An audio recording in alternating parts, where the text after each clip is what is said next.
প্রিয় ছাত্রছাত্রীরা, শুভেচ্ছা নিও। আশা করছি আল্লাহর রহমতে ভালো আছো।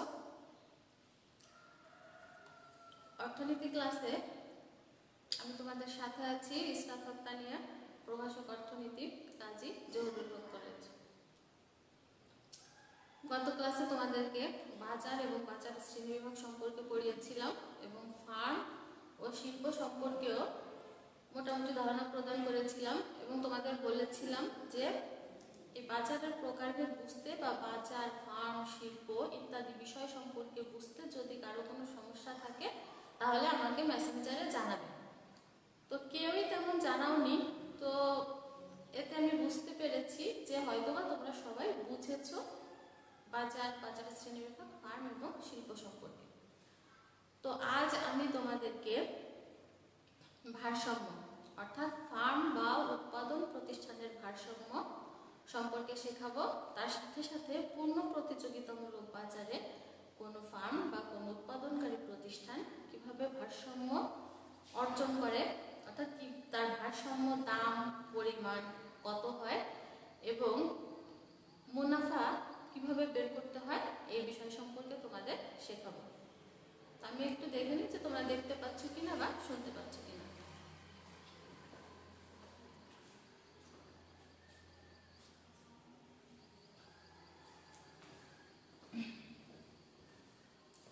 হ্যাঁ পূজা, আমি ভালো আছি, তুমি ভালো আছো? তো ক্লাস মনোযোগ সহকারে করতে থাকো আর বিষয়টা ভালোভাবে বোঝার চেষ্টা করো, এটা একটা খুবই ইম্পর্টেন্ট টপিক। তো দেখো, ভারসাম্য তোমাদের যখন বাজার ভারসাম্য শিখিয়েছি তখন ভারসাম্য কি শিখিয়েছিলাম, যে ভারসাম্য এমন একটা অবস্থা যে অবস্থা থেকে, ভারসাম্য হচ্ছে দুটি বিপরীতমুখী শক্তির সমান অবস্থা এবং সেই অবস্থা থেকে কারোরই সরে যাওয়ার কোনো প্রবণতা থাকে না। আর যদি সরেও যায় ভারসাম্য অবস্থা থেকে তাহলে আবার পুনরায় সেই অবস্থায় ফিরে আসে। এটা শিখেছো তোমরা যখন চাহিদা ও যোগানের প্রেক্ষিতে ভারসাম্য অর্জিত হয়, বা সেটা শিখিয়েছি বাজার ভারসাম্য তখন। তো এই ভারসাম্যটাও একই ধরনের। এক্ষেত্রে হচ্ছে ভারসাম্য বলতে বোঝানো হয় ফার্মের বা উৎপাদনকারী প্রতিষ্ঠানের মুনাফা যে অবস্থায় সর্বোচ্চ হয় সেই অবস্থাকেই হচ্ছে ভারসাম্য অবস্থা বলা হয়। কোনো ধরনের বাজারে, সেটা একজাতীয় হোক, পূর্ণ প্রতিযোগিতামূলক বাজার হোক বা অন্য যে কোনো ধরনের বাজার হোক, সেই বাজারের কোনো ফার্ম বা উৎপাদনকারী প্রতিষ্ঠানের যখন মুনাফা সর্বোচ্চ হয় বা যে অবস্থায় সে তার মুনাফা সর্বোচ্চকরণ করতে পারে সেই অবস্থাকেই বা সেই বিন্দুকেই হচ্ছে ভারসাম্য অবস্থা বলা হয়।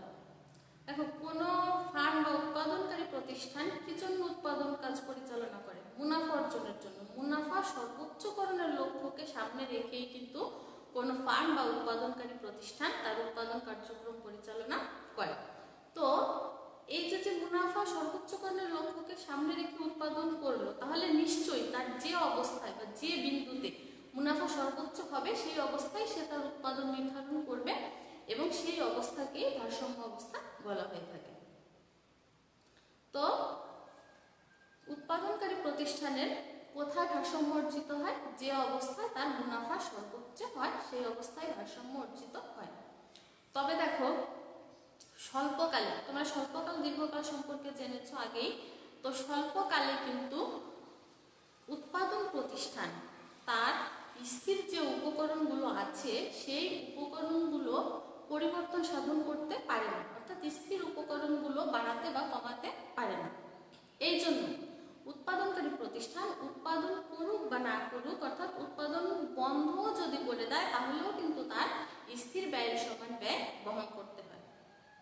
তো যেহেতু স্থির ব্যয়ের সমান ব্যয় বহন করতে হয়, এক্ষেত্রে দাম স্থির থাকা অবস্থায় কোনো ফার্ম যে অস্বাভাবিক মুনাফা অর্জন করবে বা অধিক পরিমাণে মুনাফা অর্জন করবে এমনটা নাও হতে পারে, কারণ সব সময় যে দাম তার প্রতিকূলে থাকবে এমনটা না।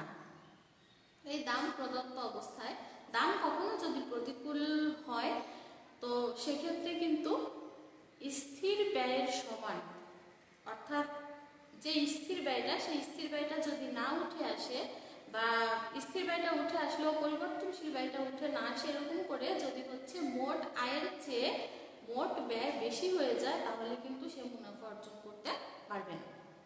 আর মুনাফা কিভাবে নির্ণয় করতে হয়? মুনাফা নির্ণয় করতে হয় মোট আয় থেকে মোট ব্যয় বিয়োগ করে। মুনাফাকে আমরা কি দিয়ে প্রকাশ করি? মুনাফাকে প্রকাশ করা হয় পাই দিয়ে।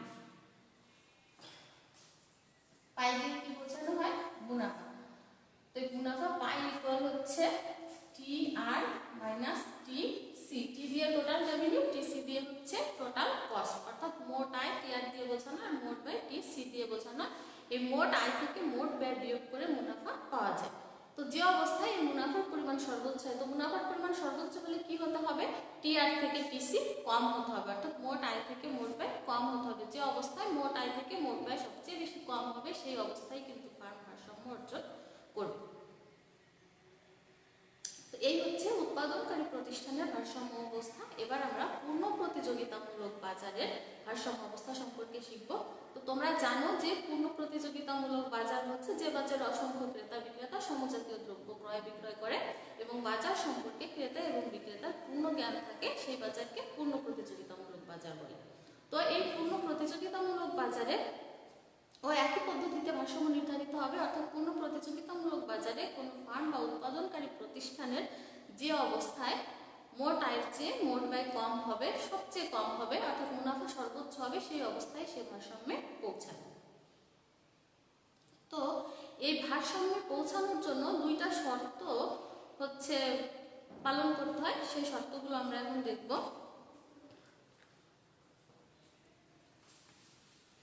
আর দেখো, আমরা পূর্ণ প্রতিযোগিতামূলক বাজারের সংজ্ঞা শিখেছি, এই সংজ্ঞাগুলোই কিন্তু অনুমিত শর্ত। অর্থাৎ পূর্ণ প্রতিযোগিতামূলক বাজারে কোনো ফার্মের ভারসাম্য অর্জন করতে হলে এই শর্তগুলো থাকতে হবে। কি থাকতে হবে? অসংখ্য ক্রেতা এবং বিক্রেতা থাকতে হবে, একটা নির্দিষ্ট দাম থাকতে হবে, আর বাজার সম্পর্কে ক্রেতা বিক্রেতার পূর্ণ জ্ঞান থাকতে হবে।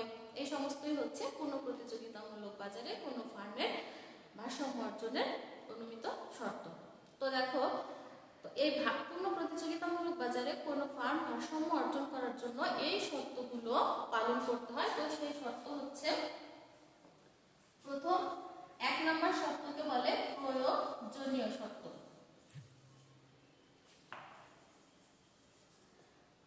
তো এই প্রয়োজনীয় শর্তে কি হতে হবে? ভারসাম্য অর্জন করার জন্য এম আর সমান এমসি হতে হবে। এম আর হচ্ছে কি? মার্জিনাল রেভিনিউ অর্থাৎ প্রান্তিক আয়, আর এমসি হচ্ছে মার্জিনাল কস্ট অর্থাৎ প্রান্তিক ব্যয়। তো প্রয়োজনীয় শর্তে কোনো প্রতিযোগিতামূলক বাজারে কোনো ফার্ম ভারসাম্য অর্জন করার জন্য এই এম আর সমান এমসি হতে হবে, অর্থাৎ প্রান্তিক আয় এবং প্রান্তিক ব্যয় যে বিন্দুতে সমান হবে সেই বিন্দুতেই ফার্ম বা উৎপাদনকারী প্রতিষ্ঠান ভারসাম্য অর্জন করবে। এটা হচ্ছে প্রয়োজনীয় শর্ত বা প্রথম শর্ত। এছাড়াও আরো একটা শর্ত আছে, সেই শর্তটাকে বলা হচ্ছে পর্যাপ্ত শর্ত।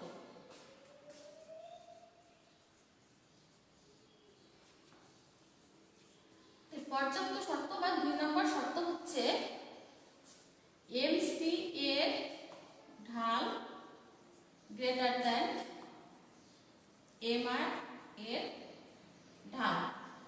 অর্থাৎ যে অবস্থায় এমসি সমান এমআর হবে সেই অবস্থায় কিন্তু এমসি এর ঢাল এমআর এর চেয়ে বেশি হবে। অর্থাৎ যে বিন্দুতে এমসি সমান এমআর হলো সেই অবস্থায় কিন্তু এমসি রেখার ঢাল এমআর রেখার ঢালের চেয়ে বেশি হবে। অর্থাৎ এমসি এর পরিবর্তনের হার, এমসি রেখার পরিবর্তনের হার এমআর রেখার পরিবর্তনের হারের চেয়ে বেশি হবে। তো এই দুইটা শর্ত যে বিন্দুতে পালিত হবে সেই বিন্দুতেই ভারসাম্য অর্জিত হবে।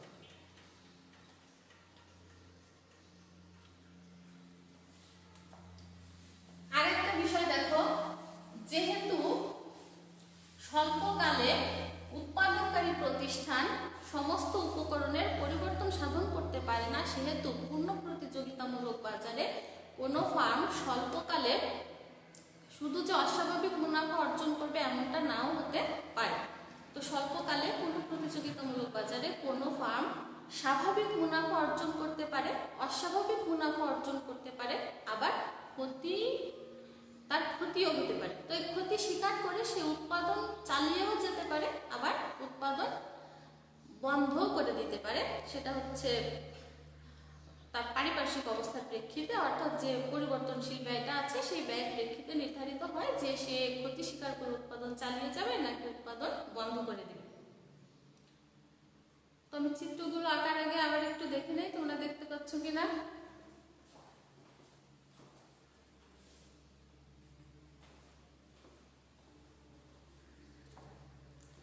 হ্যাঁ তাজুল, ওয়ালাইকুম আসসালাম। তো দেখো, আশা করি তোমরা দেখতে পাচ্ছ, দেখতে অসুবিধা হচ্ছে না। তো স্বল্পকালে যদি পি ইকুয়াল এসি হয়, এসি হচ্ছে কি এভারেজ কস্ট, তো এই এসি থেকে টিসি নির্ণয় করা হয় যদি, আর তোমরা জানো যে পূর্ণ প্রতিযোগিতামূলক বাজারে দাম গড়া এবং প্রান্তিকায় সমান হয়।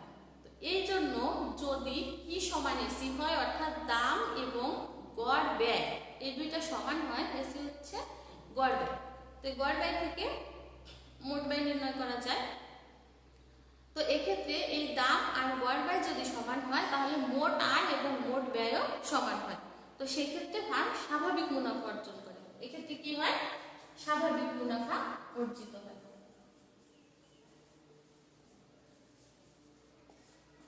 যদি পি গ্রেটার দ্যান এসি হয়, অর্থাৎ দাম যদি গড় ব্যয়ের চেয়ে বেশি হয় তাহলে সেক্ষেত্রে মোট আয় ও মোট ব্যয়ের চেয়ে বেশি হয়, এক্ষেত্রে অস্বাভাবিক মুনাফা অর্জিত হয়। এই বিষয়গুলো খুব ভালোভাবে তোমরা মনে রাখবে, অস্বাভাবিক মুনাফা অর্জিত হবে। যদি পি লেস দ্যান এসি হয়, এক্ষেত্রে হচ্ছে ক্ষতি হবে, এক্ষেত্রে ফার্মের ক্ষতি হবে, অর্থাৎ গড় ব্যয় যদি দামের চেয়ে বেশি হয় তাহলে ক্ষতি হবে। তবে ফার্ম ক্ষতি স্বীকার করে উৎপাদন করবে না বন্ধ করে দিবে সেটা নির্ভর করে হচ্ছে গড় পরিবর্তনশীল ব্যয়ের উপরে। গড় পরিবর্তনশীল ব্যয় যদি দামের চেয়ে কম হয়, অর্থাৎ পি এর চেয়ে কম হয়, তাহলে ফার্ম ক্ষতি স্বীকার করেও উৎপাদন করবে। আর যদি এবিসি অর্থাৎ গড় পরিবর্তনশীল ব্যয় দামের চেয়ে বেশি হয়ে যায় তাহলে সেক্ষেত্রে কিন্তু ফার্ম ক্ষতি স্বীকার করে উৎপাদন পরিচালনা করবে না, সেক্ষেত্রে ফার্ম উৎপাদন বন্ধ করে দেবে। তো কোন ক্ষেত্রে ক্ষতি স্বীকার করে উৎপাদন করবে, যদি এবিসি চেয়ে দাম বেশি হয় কিন্তু এসি আবার দামের চেয়ে বেশি হয়। তো এসি যদি দামের চেয়ে বেশি সেক্ষেত্রে তো ক্ষতি হলোই, কিন্তু এবিসি যদি আবার দামের চেয়ে কম হয় তাহলে ক্ষতি স্বীকার করেও উৎপাদন করবে, ক্ষতি স্বীকার করেও উৎপাদন করবে। কিন্তু যদি পি গ্রেটার দ্যান এসি হলো, আবার যদি এবিসি ও পি এর চেয়ে বেশি হয় তাহলে কিন্তু কি করবে, উৎপাদন বন্ধ করে দিবে, উৎপাদন বন্ধ করে দিবে। তো কোন ক্ষেত্রে উৎপাদন করবে, যে ক্ষেত্রে এবিসি পি এর চেয়ে কম হবে সেক্ষেত্রে ক্ষতি স্বীকার করে উৎপাদন করবে, কিন্তু যে ক্ষেত্রে এবিসি পি এর চেয়ে বেশি হবে সেক্ষেত্রে উৎপাদন বন্ধ করে দেবে। তো এই বিষয়গুলো তোমাদেরকে চিত্রের সাহায্যে এখন দেখাবো।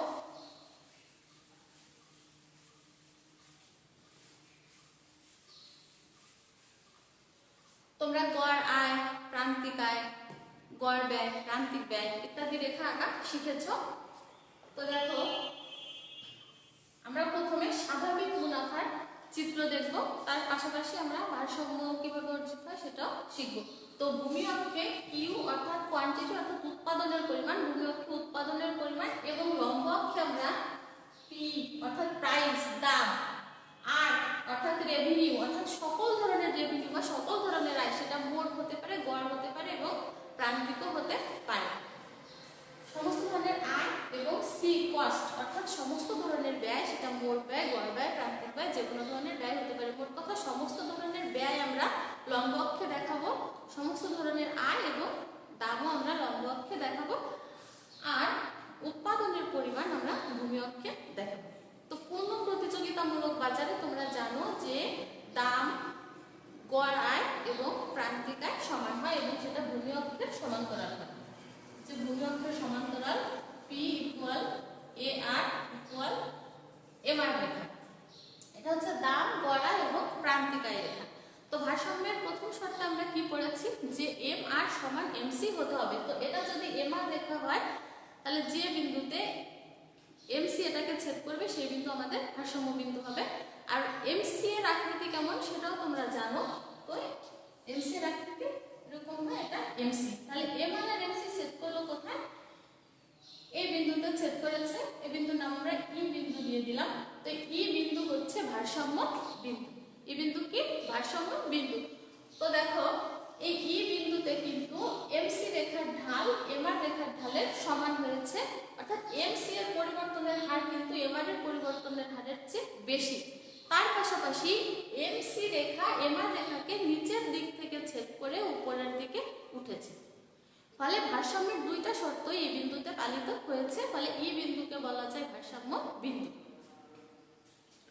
তো এই ভারসাম্য বিন্দুতে আমাদের উৎপাদন পাবো আমরা কোন অক্ষে? ভূমি অক্ষে। তো এই ভারসাম্য বিন্দু থেকে ভূমি অক্ষে আমরা উৎপাদন পাই ধরি ও কিউ নট। তাহলে এই ভারসাম্য বিন্দু সোজাসুজি যে উৎপাদনের পরিমাণ আমরা পাবো সেই উৎপাদনই হচ্ছে কি ভারসাম্য উৎপাদন। তো ভারসাম্য উৎপাদনের পরিমাণ কতটুকু? ও কিউ নট। আর দাম যেহেতু নির্ধারণ করে দেওয়াই আছে, যে দাম রেখা বা গড়া রেখা বা প্রান্তিকা রেখা বলে দাম ওপি নট, এটা নির্ধারণ করে দেওয়াই আছে। ওপি নট দাম হচ্ছে কি ভারসাম্য দাম। তো আশা করি তোমরা ভারসাম্য বিন্দু, ভারসাম্য দাম এবং ভারসাম্য পরিমাণ এই তিনটা বিষয় শিখতে পেরেছো বা বুঝতে পেরেছো। এবার আমরা ভারসাম্য দাম পরিমাণ থেকে কিভাবে মুনাফা বের করতে হয় সেটা শিখব। তো আমরা কি জেনেছি যে মোট আয় থেকে মোট ব্যয় বিয়োগ করলে আমরা কি পাবো? মুনাফার পরিমাণ পাবো। তো ব্যয় পাওয়ার জন্য আমাদের কি করতে হবে? এসি রেখা আঁকতে হবে। তো তোমরা জানো যে স্বল্পকালে এসি রেখার আকৃতি ইউ আকৃতির হয় এবং এসি রেখার সর্বনিম্ন বিন্দুতে এমসি কে ছেদ করে। তো এই যে এসি এর সর্বনিম্ন বিন্দুতে এমসি কে ছেদ করবে, এই বিষয়টা মাথায় রেখে আমাদের এসি রেখা আঁকতে হবে। আর আমরা যেহেতু স্বাভাবিক মুনাফা দেখবো প্রথমে, তো স্বাভাবিক মুনাফা অর্জন দেখতে হলে স্বাভাবিক মুনাফার ক্ষেত্রে কি হয় আমি কি দেখিয়েছি একটু আগে, যে পি ইকুয়াল এসি হয়, অর্থাৎ দাম সমান গড় ব্যয় হয়। তো পি ইকুয়াল এসি যদি হতে হয় তাহলে এসি রেখা কি হতে হবে? এই দাম রেখার সাথে মিলে যেতে হবে। তো এক্ষেত্রে আমরা কিভাবে আঁকবো এসি রেখা? এসি রেখা আঁকতে এই যে সর্বনিম্ন দেখুন এটা হচ্ছে এসি রেখা। তাহলে এসি রেখা পি আর রেখার সমান হয়েছে, অর্থাৎ পি আর রেখাকে ছেদ করে গিয়েছে। তাহলে কি বলা যায়? পি আর এসি সমান। তো এক্ষেত্রে আমাদের কি অর্জিত হবে? এক্ষেত্রে আমাদের স্বাভাবিক মুনাফা অর্জিত হবে। তো আমরা সেই মুনাফা অর্জন দেখানোর জন্য আমাদের কি বের করতে হবে? টি আর। টি আর ইকুয়াল হচ্ছে পি গুণ কিউ। তাহলে এক্ষেত্রে পি কত আছে? ওপি নট। পি এর পরিমাণ ওপি নট। আর কিউ এর পরিমাণ কত আছে? ও কিউ নট ইকুয়াল এই ওপি নট আর ও কিউ নট গুণ করে আমরা পাবো O P naught E Q naught. O P naught E Q naught. এবার আমরা টিসি বের করব। টিসি ইকুয়াল হচ্ছে এসি গুণ কিউ ইকুয়াল, তো এসি কতটুকু আছে? এই যে এসি রেখা, তো আমরা সি কোন অক্ষে পাবো? লম্ব অক্ষে। তাহলে এসি পাওয়ার জন্য আমরা কোথায় যাব? এই লম্ব অক্ষে যাব। তো এসি এর পরিমাণ হচ্ছে ই কিউ নট। এসি এর পরিমাণ কত? E Q naught. E Q naught গুণ কিউ এর পরিমাণ কত? O Q naught. এক্ষেত্রেও কিন্তু ই কিউ নট আর ও কিউ নট গুণ করলে আমরা কি পাই? O P naught E Q নটই পাই। O P naught E Q নটই পাই। আবার দেখো যে ই কিউ নট আর ও পি নট এই দুইটা কিন্তু সমান, দূরত্ব কি সমান। তো আমরা ই কিউ নটের পরিবর্তে ও পি নটও লিখতে পারি। ও পি নট লিখলেও কিন্তু সেটা ভুল হবে না। দেখো এই পাই বা মুনাফা ইকুয়াল হচ্ছে টি আর মাইনাস টি সি সমান O P naught E Q naught minus O P naught E Q naught equal 0। এই 0 মুনাফার পরিমাণ যদি 0 হয় সেটা থেকে বোঝা যায় স্বাভাবিক মুনাফা। বুঝতে পেরেছো?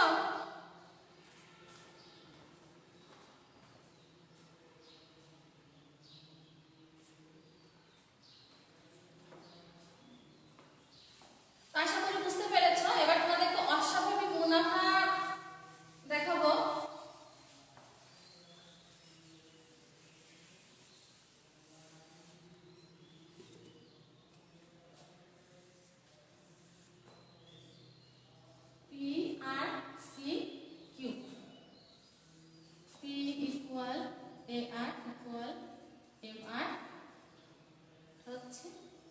এমসি। তো এটা আমাদের ভারসাম্য বিন্দু, এটা ভারসাম্য পরিমাণ, এটা ভারসাম্য দাম। তোমাদের আগেই বলেছি যে অস্বাভাবিক মুনাফা হতে হলে কি হবে, যে এসি পি এর চেয়ে কম হতে হবে। তো এসি যদি পি এর থেকে কম হতে হয় তাহলে এসি রেখা কি পি এর নিচের দিকে থাকবে। তো অস্বাভাবিক মুনাফার ক্ষেত্রে এসি রেখা পি রেখা বা আর রেখা বা এমআর রেখা নিচে থাকে। তো সেই নিয়ম অনুসরণ করে আমরা এটা হচ্ছে এ সি রেখা, এটা এই বিন্দুর নাম আমরা এফ বিন্দু দিতে পারি, আর এই সোজাসুজি আমরা ও পি অন দিতে পারি। তো এখান থেকে আমরা মুনাফা যদি নির্ণয় করতে চাই তাহলে প্রথমে আমাদের মোট আয় বের করতে হবে। টি আর ইকুয়াল পি গুণ কিউ। এক্ষেত্রে পি কত আছে, ও পি নট গুণ কিউ আছে O Q naught equal O P naught E Q naught. এবার টিসি যদি বের করি, টিসি ইকুয়াল এসি গুণ কিউ। এখন দেখো এই যে হচ্ছে এসি রেখা, তো সি পাবো আমরা কোথায়, লম্ব অক্ষ বরাবর। তো সি হচ্ছে আমাদের এই যে যদি এসি রেখা, সি হবে এফ কিউ নট। সি কতটুকু, এফ কিউ নট। সি বা এসি হচ্ছে এফ কিউ নট। এই এফ কিউ নট আবার ও পি এর সমান। তো এসি এর পরিমাণ আমরা এফ কিউ নটও লিখতে পারি, আবার ও পি ও লিখতে পারি। তো তোমাদের বোঝার সুবিধার্থে এসি সোজাসুজি এফ কিউ নট আছে, আমরা এফ কিউ নটই লিখব। এফ কিউ নট গুণ O Q naught, O Q naught. তাহলে এফ কিউ নট আর ও কিউ নট গুণ করলে তোমরা জানো যে দৈর্ঘ্য গুণ প্রস্থ সমান ক্ষেত্রফল। তো ও কিউ নট আর এফ কিউ নট গুণ করলে আমরা O P on F Q naught এইটুকু পাই। O P on F Q naught. এবার আমরা পাই বা মুনাফা equal T R minus T C যদি বের করি, সেই ক্ষেত্রে O P naught E Q naught minus O P on F Q naught. এখন দেখো O P naught E Q naught এইটুকু থেকে যদি আমরা O P on F Q naught এইটুকু বিয়োগ করি, অর্থাৎ এই সম্পূর্ণ অংশটুকু থেকে, সম্পূর্ণ জায়গাটুকু থেকে নিচের অংশ যদি বাদ চলে যায় তাহলে থাকে কি P on P naught E F, P on P naught E F. তাহলে আমাদের অস্বাভাবিক মুনাফার পরিমাণ কতটুকু, আমাদের অস্বাভাবিক মুনাফার পরিমাণ হচ্ছে P on P naught E F পরিমাণ। তো আশা করি বুঝতে পেরেছ। এবার তোমাদেরকে ক্ষতি দেখাবো, অর্থাৎ ক্ষতি স্বীকার করে উৎপাদন করবে না উৎপাদন বন্ধ করে দিবে সেই বিষয়টিও শেখাবো।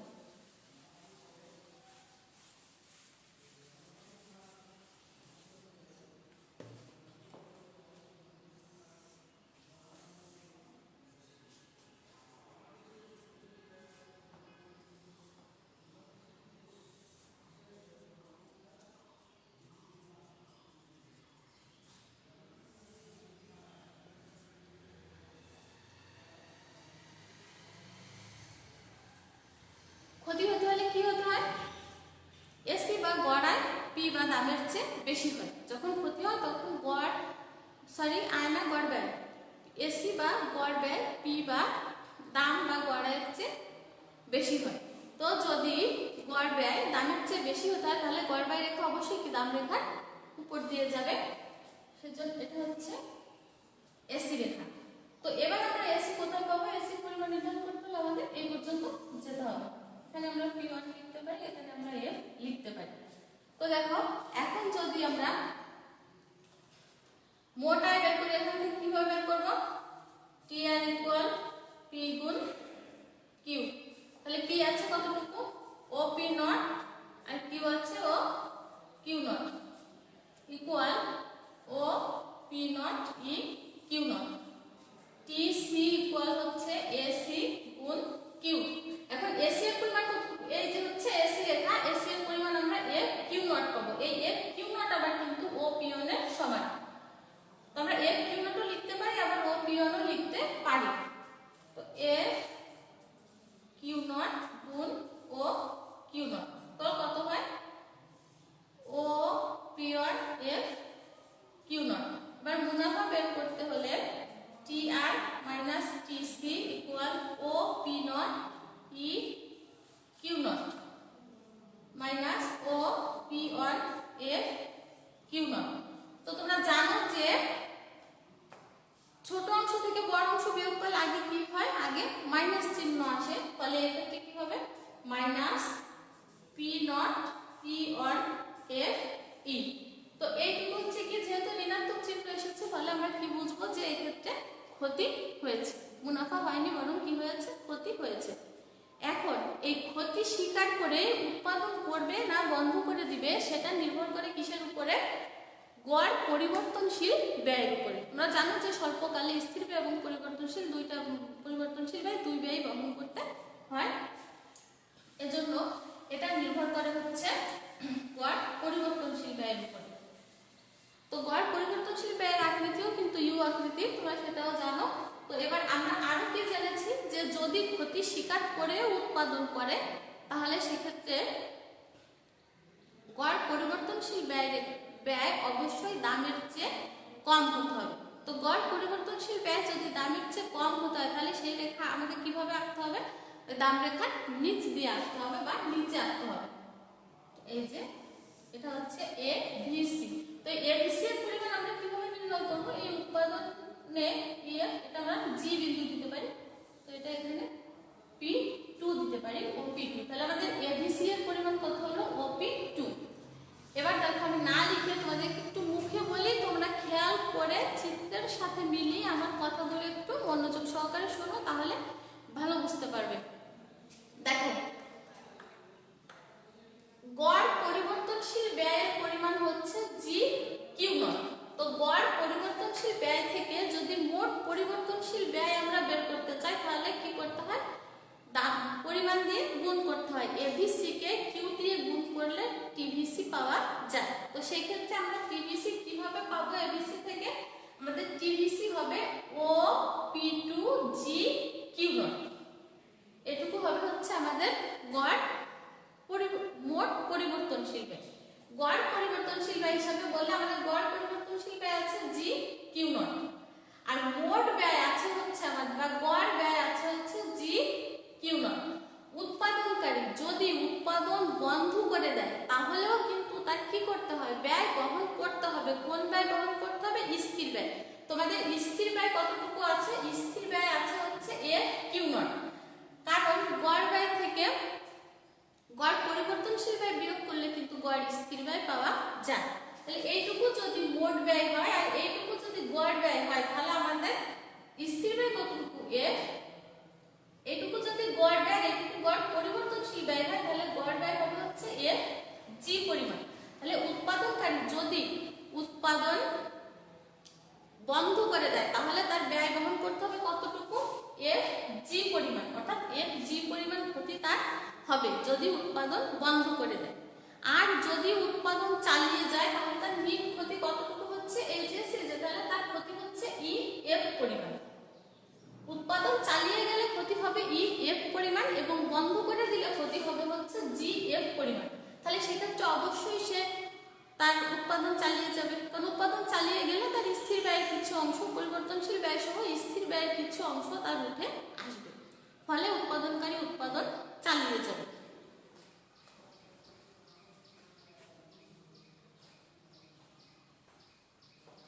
বুঝতে কি পেরেছো? তারপরেও তোমাদের বোঝার আরো সুবিধার জন্য দেখো টি, এক্ষেত্রে আমরা টি আর মাইনাস টিসি করলে আমরা কতটুকু পাবো, টি আর মাইনাস টিসি করলে আমরা P one P not P one F E এইটুকু পাবো। অর্থাৎ আমাদের ক্ষতি হবে, মোট ক্ষতি হবে হচ্ছে P not P one F E পরিমাণ।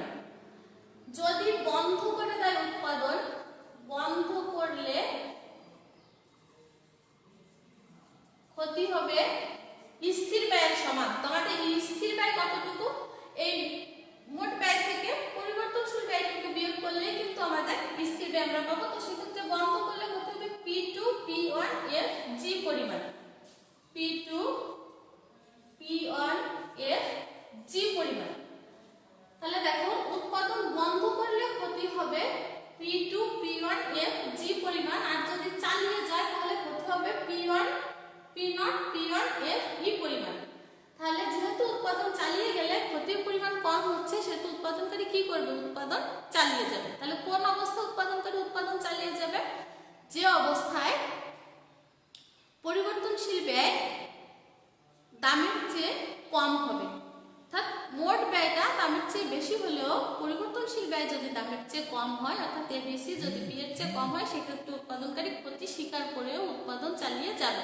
কারণ এক্ষেত্রে উৎপাদন চালিয়ে গেলে তার পরিবর্তনশীল ব্যয় সহ স্থির ব্যয়ের কিছু অংশ উঠে আসবে, ফলে উৎপাদনকারী উৎপাদন চালিয়ে যাবে। আর কোন অবস্থায় উৎপাদনকারী উৎপাদন বন্ধ করে দিবে সেটা একটু দেখো।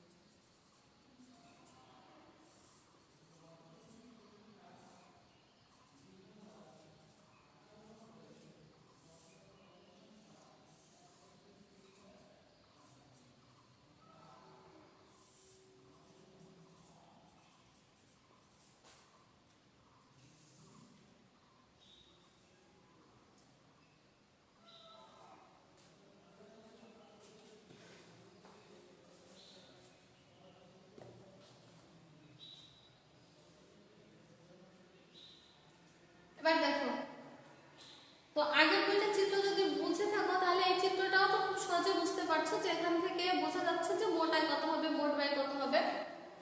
তো এক্ষেত্রে দেখো, পরিবর্তনশীল ব্যয় আছে হচ্ছে জি কিউ নট পরিমাণ, আর স্থির ব্যয় আছে হচ্ছে এফ জি পরিমাণ, আর মোট ব্যয় আছে এফ কিউ নট পরিমাণ। তো এক্ষেত্রে আমরা মোটের প্রেক্ষিতে যদি বিবেচনা করি তাহলে উৎপাদনকারীর ক্ষতি হচ্ছে উৎপাদন যদি চালিয়ে যায় তাহলে ক্ষতি হবে এটা এসি এবং এই যে হচ্ছে এআর। তাহলে যদি মোট ক্ষতি আমরা ধরি তাহলে ক্ষতি হবে P naught P on F ই পরিমাণ। তাহলে ক্ষতি হবে P naught P on F ই পরিমাণ।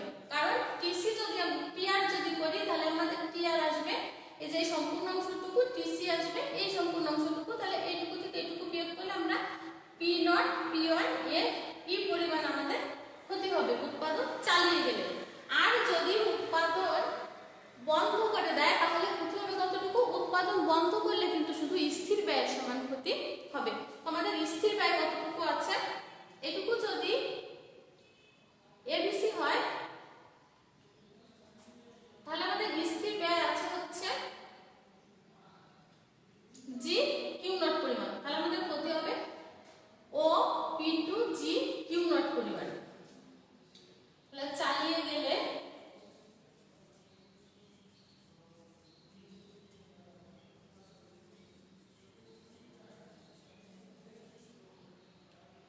চালিয়ে গেলে এই ক্ষতিটা হবে, আর যদি বন্ধ করে দেয় তাহলে ক্ষতি হবে O P two G Q naught পরিমাণ।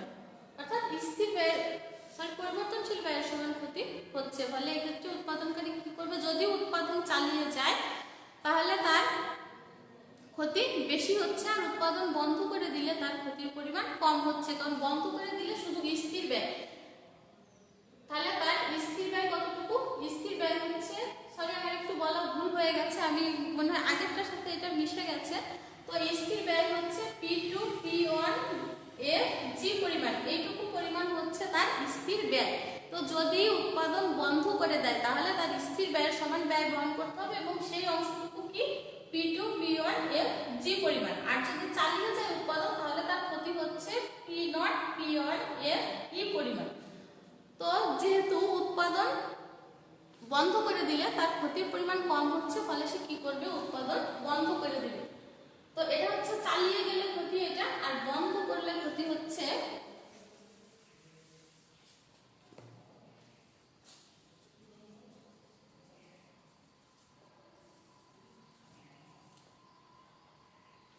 P two P one F G পরিমাণ। তাহলে উৎপাদন বন্ধ করলে ক্ষতি হবে P two P one F G পরিমাণ স্থির ব্যয়ের সমান ক্ষতি এটা। তো স্থির ব্যয়ের সমান ক্ষতি চালিয়ে গেলে যে ক্ষতিটা হবে তার চেয়ে কম আছে, ফলে কি হবে? উৎপাদনকারী তার উৎপাদন বন্ধ করে দেবে। তো আশা করি তোমরা বুঝতে পেরেছো।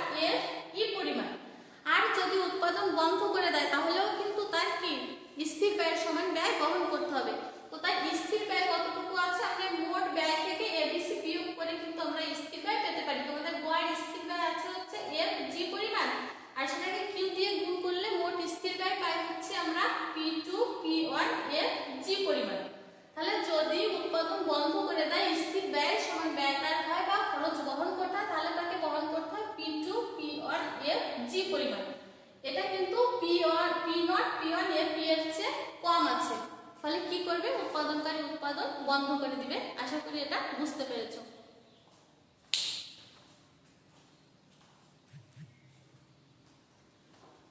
তো তোমাদের একটু বাড়ির কাজ দিয়ে দিচ্ছি।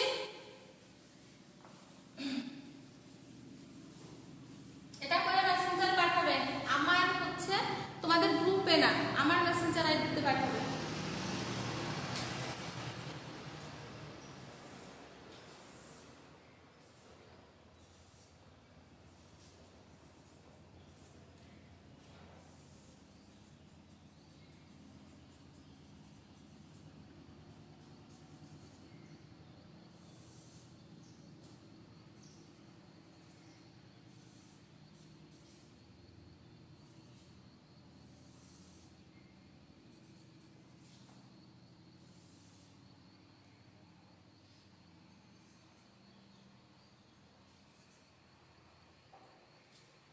তো এই চিত্রটা থেকে ভারসাম্য দাম, ভারসাম্য পরিমাণ, মুনাফার পরিমাণ ইত্যাদি, ভারসাম্য বিন্দু ইত্যাদি বের করে আমাকে দেখাবে।